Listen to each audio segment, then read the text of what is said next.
नमस्कार दोस्तों। आज हम एक ऐसे विषय पर बात करने जा रहे हैं जो जितना संवेदनशील है उतना ही गहरा और गंभीर भी। विषय है, कौन से पापों के कारण स्त्री का गर्भ गिर जाता है।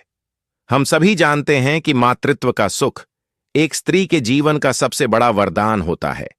जब कोई स्त्री गर्भवती होती है तो केवल एक नया जीवन ही नहीं बन रहा होता, बल्कि वह स्वयं एक नई पहचान में जन्म ले रही होती है, मां के रूप में। परंतु कई बार यह सुख अधूरा रह जाता है। गर्भ धारण होने के बाद भी विभिन्न कारणों से गर्भ गिर जाता है।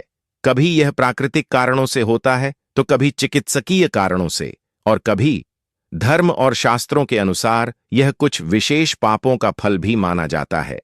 प्राचीन ग्रंथों में कहा गया है, यथा बीजन तथा फलम, अर्थात जैसा बीज होगा वैसा ही फल होगा।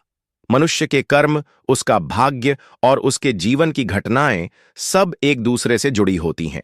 हमारे वेद, पुराण और स्मृतियां यह स्पष्ट करती हैं कि कुछ ऐसे कर्म या पाप हैं जिनके कारण न केवल परिवार का सुख छिन जाता है, बल्कि गर्भपात जैसी वेदनादायक घटना भी हो सकती है। आज की चर्चा में हम शास्त्रों के अनुसार उन पापों की गहराई से पड़ताल करेंगे और समझेंगे कि किस प्रकार हमारे कर्म आने वाली पीढ़ियों के जीवन को भी प्रभावित करते हैं। शास्त्रों के अनुसार गर्भ का गिरना केवल एक शारीरिक या चिकित्सकीय घटना नहीं है। यह आत्मा के आगमन और प्रस्थान का चक्र है। जब कोई आत्मा किसी स्त्री के गर्भ में प्रवेश करती है तो वह जन्म लेने की तैयारी में होती है। लेकिन यदि कुछ पाप या अधर्म के कारण उस आत्मा का उस शरीर में रहना संभव नहीं होता तो गर्भपात हो जाता है।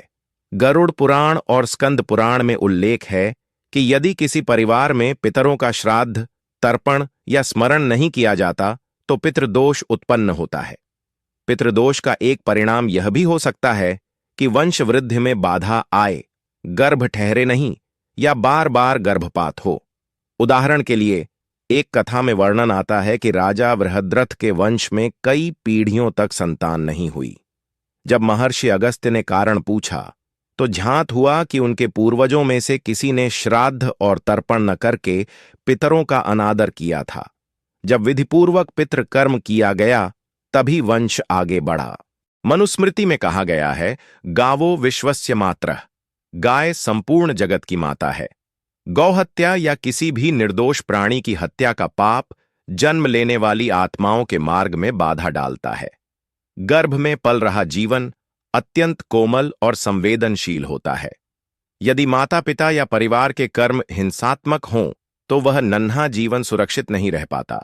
गरुड़ पुराण के अनुसार गुरु या आचार्य का अपमान करने से जीवन में कई प्रकार की विघ्न बाधाएं आती हैं। संत महात्माओं का अपमान वचन या व्यवहार से किया गया हो, उसका दुष्परिणाम पीढ़ियों तक पहुंच सकता है। ऐसे पाप के प्रभाव से गर्भस्थ शिशु असुरक्षित हो सकता है और गर्भपात जैसी घटना घट सकती है। महाभारत के शांति पर्व में कहा गया है कि चोरी और छल कपट से प्राप्त अन्न, जल या वस्त्र से गर्भवती स्त्री को बचना चाहिए, क्योंकि चोरी का पाप गर्भस्थ शिशु के विकास को बाधित कर सकता है। यदि गर्भवती स्त्री ऐसे पाप से जुड़ी वस्तुओं का सेवन करती है तो शास्त्रों के अनुसार यह भी गर्भहानि का कारण बन सकता है।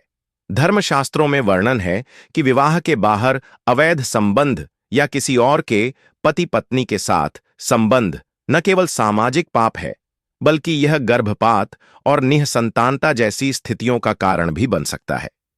यह पाप केवल स्त्री या पुरुष तक सीमित नहीं रहता, बल्कि उस संबंध से उत्पन्न होने वाले जीवन को भी प्रभावित करता है। यह पाप अत्यंत गंभीर माना गया है। मनुस्मृति और गरुड़ पुराण दोनों में इसे महापाप कहा गया है। यदि परिवार में पहले कभी भ्रूण हत्या की गई हो तो उसके संस्कार और पाप भविष्य में जन्म लेने वाली आत्मा के मार्ग में बाधा बन सकते हैं, जिससे गर्भ बार बार गिर सकता है। शास्त्रों में कहा गया है कि गर्भवती स्त्री का आचरण पवित्र होना चाहिए। यदि वह शराब, मांस या अन्य तमोगुणी आहार लेती है या अत्यधिक क्रोध, ईर्ष्या और कलह में रहती है तो यह केवल उसके शरीर ही नहीं, गर्भस्थ शिशु की आत्मा पर भी नकारात्मक प्रभाव डालता है। ऐसे में शिशु गर्भ में टिक नहीं पाता। प्राचीन काल में गर्भवती स्त्रियों के लिए विशेष व्रत और देव पूजा के नियम होते थे, जैसे पुंसवन संस्कार, सीमंतोन्नयन संस्कार। इनका पालन न करने को भी गर्भ हानि का कारण माना गया है।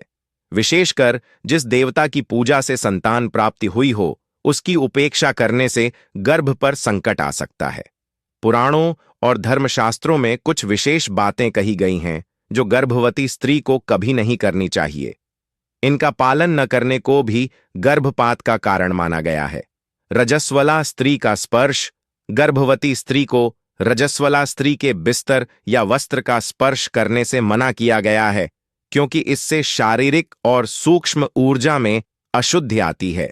शव या अंतिम संस्कार में जाना, यह केवल मानसिक तनाव ही नहीं देता, बल्कि गर्भस्थ शिशु की आत्मा पर भी भारी प्रभाव डालता है। क्रूर या हिंसक दृश्य देखना। महाभारत में वर्णन है कि गर्भवती स्त्री को हिंसा या युद्ध के दृश्य देखने से बचना चाहिए, क्योंकि इससे गर्भ का मनोबल और स्थिरता प्रभावित होती है। गरुड़ पुराण के अनुसार आत्मा अपने पिछले जन्मों के संस्कार और पाप भी साथ लेकर आती है। यदि पिछले जन्म में स्त्री या पुरुष ने भ्रूण हत्या की हो, संतान का तिरस्कार किया हो, माता पिता की सेवा न की हो, तो उसके वर्तमान जन्म में संतान प्राप्ति में बाधा आ सकती है या गर्भ बार बार गिर सकता है। एक समय की बात है, राजा अमरकांत और रानी वसुंधरा के विवाह को कई वर्ष हो गए, लेकिन उन्हें संतान नहीं हो रही थी। उन्होंने कई यज्ञ, व्रत और तप किए, तब जाकर रानी गर्भवती हुई। पूरा राज्य उत्सव में डूब गया, लेकिन कुछ महीनों बाद बिना किसी शारीरिक कारण के रानी का गर्भ गिर गया। राजा ने महर्षि कश्यप को बुलाकर इसका कारण पूछा। महर्षि ने ध्यान किया और बोले, राजन, यह केवल शारीरिक घटना नहीं है। रानी वसुंधरा के पिछले जन्म में उन्होंने एक गर्भवती स्त्री का अपमान किया था और उसका भोजन छीन लिया था। वह स्त्री भूख और दुख से मर गई थी। यह उसी पाप का फल है। राजा और रानी ने प्रायश्चित के लिए अनेक दान किए, विशेषकर गर्भवती स्त्रियों की सेवा की। कुछ वर्षों बाद रानी फिर गर्भवती हुई और इस बार उनका पुत्र जीवित और स्वस्थ जन्मा। इससे हमें यह शिक्षा मिलती है, दूसरों के गर्भ और मातृत्व का अनादर करना भविष्य में हमारे अपने मातृत्व या पितृत्व को प्रभावित कर सकता है। विदर्भ राज्य में एक ब्राह्मण परिवार था। 5 पीढ़ियों से इस घर में कोई पुत्र नहीं हो रहा था और जो बेटियां जन्म लेतीं वे भी कम उम्र में मर जातीं। परिवार ने इसे भाग्य मानकर स्वीकार कर लिया था। एक दिन एक साधु इस गांव में आए और उन्होंने बताया, तुम्हारे पूर्वजों में से एक ने श्राद्ध का अपमान किया था, पितरों को जल अर्पण किए बिना ही भोज कराया था। उसी के कारण पितृदोष उत्पन्न हुआ और तुम्हारे वंश में यह दुर्भाग्य चला आ रहा है। साधु ने उपाय बताया, पूर्ण विधि से पितृश्राद्ध करो, ब्राह्मणों को भोजन कराओ और गौदान करो। जब यह सब किया गया तो परिवार में पहली बार गर्भधारण के बाद संतान सुरक्षित जन्मी।